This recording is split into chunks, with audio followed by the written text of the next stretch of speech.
What's happening, everyone? Back today to boil some piss and really rile some of yous up, I imagine.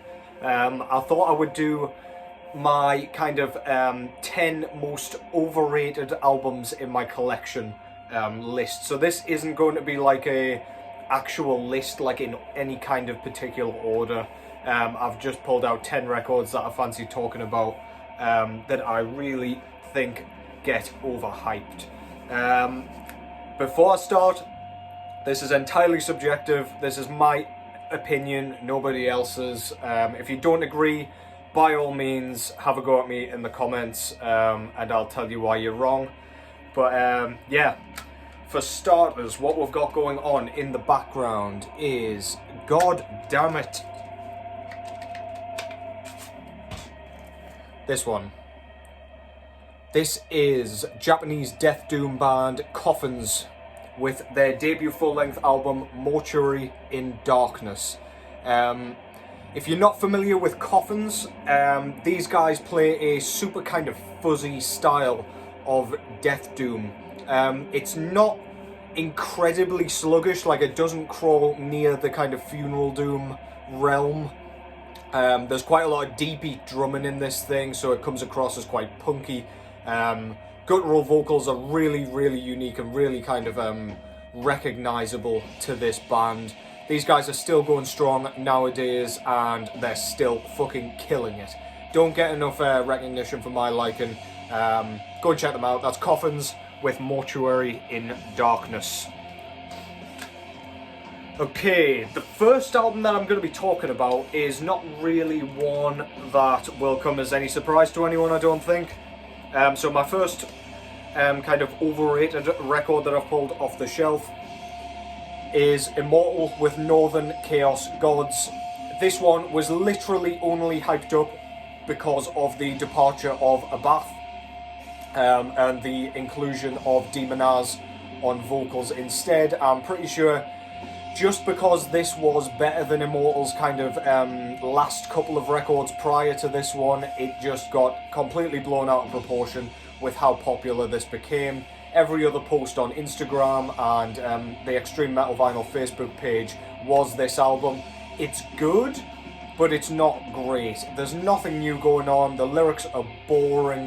Yeah, pretty much just did not warrant the hype. Yeah. The entire track list pretty much told me that this band had kind of run out of ideas a bit, even though the music is pretty good. And if you have a look at the band's new artwork for the upcoming 2023 album, you will see this face on the front cover, and it kind of cements that opinion. So yeah, Immortal, Northern Chaos Gods. Check it out if you haven't had enough Immortal and you just fancy some new music from them, but otherwise, it's alright.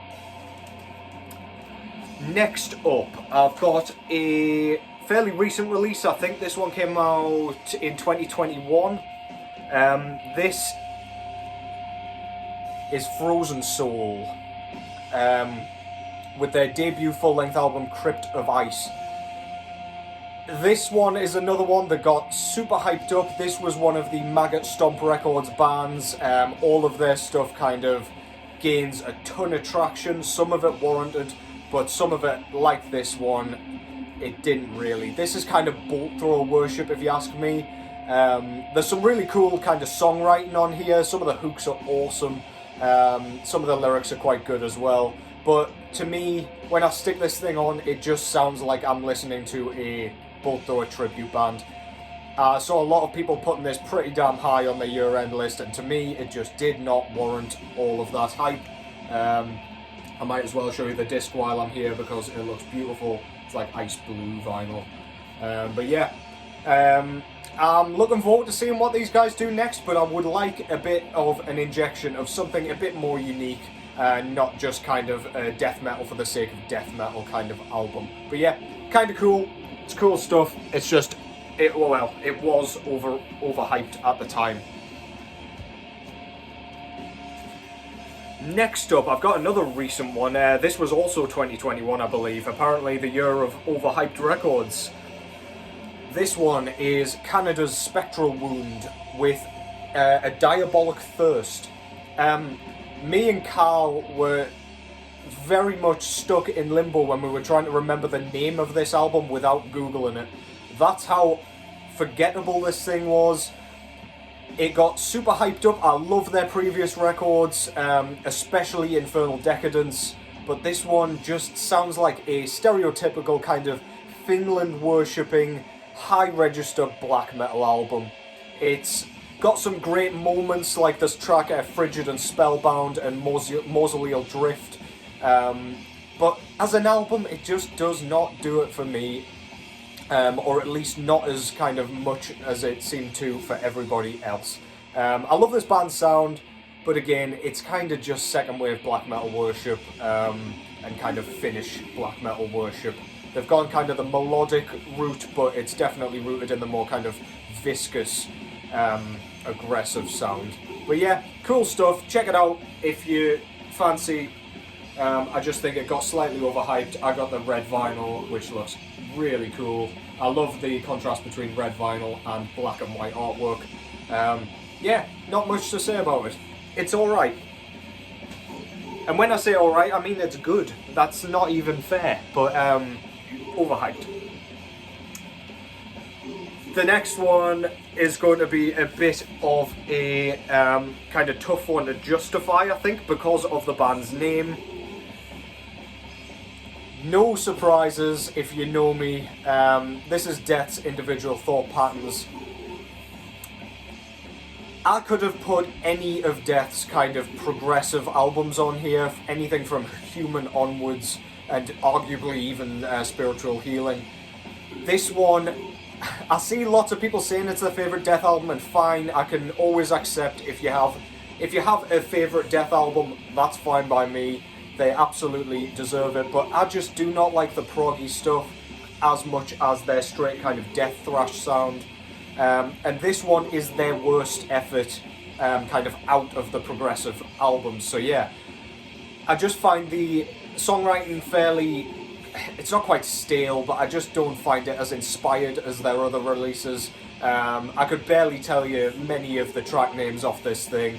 The Philosopher, I think, was on this, but other than that, I struggle to kind of rattle off names off the top of my head. Not that I'm great with song titles anyway, but yeah, I don't know. The prog stuff doesn't do it for me as much, but this record is the worst of the bunch for me. I still enjoy it from time to time, but unquestionably the one I pull off the shelf the least. That's Death's Individual Thought Patterns, and again, it's just overrated. It's not bad. It is incredibly good. Musicianship's awesome. I just find the songwriting to be a bit kind of flat for me.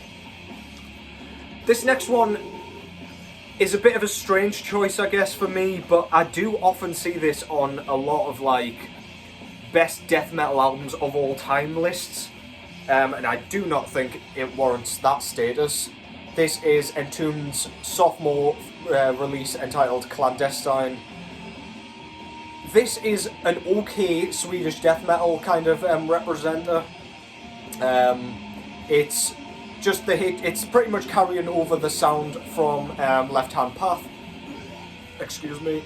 But it's just nowhere near as good or as well written. LG Petrov's no longer on vocals on this one, rest in peace. He didn't die before this release, by the way, he had left the band by this point. Yeah, I don't know what it is. The songwriting's just uninspired. The hooks aren't as catchy, if you can call them hooks. The riffs aren't as memorable, and kind of halfway through this album, I find myself like checking the clock and seeing how long this fucking thing's been on the turntable for. It's just a bit of a drag, if you ask me. So I just think it gets kind of lumped in with the best death metal albums of all time because it's Entombed, and it was kind of their last one before their kind of death and roll transition. But yeah, I mean, it's a cool album, it's pretty good, but it's just kind of generic HM2 death metal. This just came on black vinyl, by the way. That's Clandestine by Entombed. This is another one that you aren't going to like very much, but it's going in here. This is Blood Incantation with their second full-length album, Hidden History of the Human Race. I'm going to put out a disclaimer. I love this album. However, it does not warrant the kind of best death metal album of all time kind of tags that was being put on this around its release. This is not better than Starspawn or Interdimensional Extinction, in my opinion. There's a bit more kind of ambience and kind of floaty sections. The kind of Arabian sounding kind of section on the Giza power plant kind of falls a bit flat for me, just because of how good the ambient kind of spacey sections were on Starspawn. I think they just ruined every other release for me with their debut album, which is kind of no mean feat. They've done a great job with it, and they've done a great job with this as well. But yeah, it's overrated. It just is. It's nowhere near as good as their previous work, in my opinion. As good as it is, that just tells you how good the band is, if anything. But yeah, I saw a ton of unwarranted hype for this one, whereas I thought it was a solid Blood Incantation outing. This one came on a nice kind of sky blue vinyl, by the way. So that's Blood Incantation with Hidden History of the Human Race. Stellar record, love that album. However, is it that good? I don't think so. I think there's a lot of hyperbole going around. I can't even get this one out of the damn poly sleeve. This one, not too surprising. I could have included a much earlier release that might have ruffled a few more feathers, but then this one popped into my head and I realised, yeah, this one, I only say it was overrated because so many people bought it and I saw so many people talking about it and buying the kind of crockery that they put out with merch for this thing. This is Torn Arteries by Carcass. It's their latest album. It kind of follows in the same footsteps as albums like Swan Song. It's quite death and rolly. It's good. Very, very cool riffs on here. It makes you want to bob your head all the way through. There's some awesome solos. Jeff Walker's vocals are as good as ever. It's a decent, solid Carcass record. But as so many people just bought this based on the fact that it is Carcass, and I even saw a few people saying it was like a return to kind of Heartwork style form, which I'm not seeing myself. So yeah, it's a good album. It's not their best, and it's not even close to their best. But yeah, it's Carcass pretty much. So that's Torn Arteries by Carcass. I got this one in a record shop, and I got a really nice kind of yellow with black splatter variant. Pretty stuff. Fucking awful artwork, as always. Carcass have not had good artwork, in my opinion. I'm trying to think back now. No, I don't think they have. But anyway, that's not what we're talking about here. I'm sure I'll do a video for that at some other point and probably stir the pot a little bit more with you guys. This next one is, I've spoken about this being overrated on my Instagram page, and my thoughts haven't changed. This is Gatecreeper's sophomore full-length album, Deserted. Yeah, while their first one, Sonoran Deprivation, was excellent, really good kind of Boss HM2 style death metal with a bit of crust, I found this one to be a bit more generic. Songwriting wasn't nearly as good. They rely entirely on the guitar tone, in my opinion. There's some cool moments, like there's a Boiled Over. That song's awesome. They released that as a single, but then when I heard the full album, it just sounded a bit like just Swedish death metal worship, done kind of strongly, but it doesn't warrant the amount of love Gatecreeper got from this album. That's in my view, though. So many people will disagree with this one, but yeah, it's good. It's not great. It just doesn't kind of hook me in and kind of keep me invested for the full runtime. I really do like the vocal performance on this one, though. It's almost death metal growls mixed with hardcore kind of yells, shouts, screams. Really cool, but it just doesn't make the album as good as everyone was saying for me. Yeah, that's Gatecreeper with Deserted. Do check that out because it's still very much worth your time. This one sort of pains me to put here because of nostalgia, but when it comes down to it, this one is not as good as the love it gets. This, for those of you that don't know, sorry, excuse me again, is at the gates with their 4th full-length album, I think, Slaughter of the Soul. Swedish melodic death metal, if you don't know this somehow.